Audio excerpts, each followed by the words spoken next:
जळगावातून मुख्यमंत्री देवेंद्र फडणवीस बोलतात, थेट जाऊया.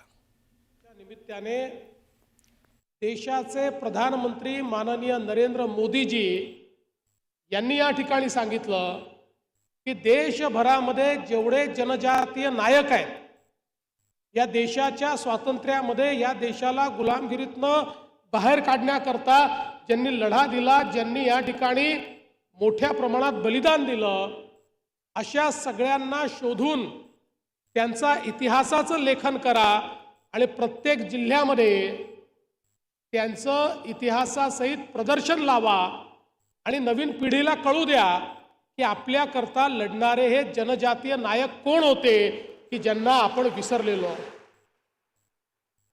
आणि आज मी खरं म्हणजे राष्ट्रीय स्वयंसेवक संघाचं आणि आपल्या या समितीचं देखील मनापासून अभिनंदन करतो, आभार मानतो की ख्वाजाजी नाईक यांच्यासारखा एक जनजातीय नायक ज्याने प्रचंड मोठा लढा उभारला.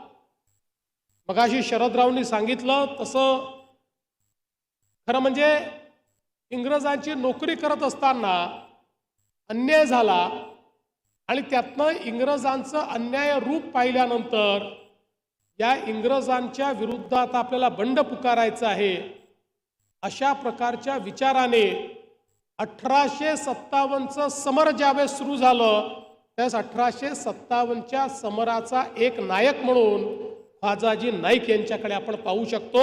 अशा प्रकारचा लढा त्यांनी उभारला. आपल्याला माहिती आहे आमच्या भिल्ल जमातीचे 30,000 लोकांची फळी त्यांनी उभी केली, एक मोठं सैन्य उभं केलं आणि महाराष्ट्र आणि मध्य प्रदेशाच्या भागामध्ये एक इतका प्रचंड लढा उभारला की इंग्रजी शासन त्या ठिकाणी पूर्णपणे हललं. ख्वाजाजी नाईक. तर आज मुख्यमंत्री देवेंद्र फडणवीस हे जळगावच्या दौऱ्यावर, तिकडनं ते बोलत होते. पुढचे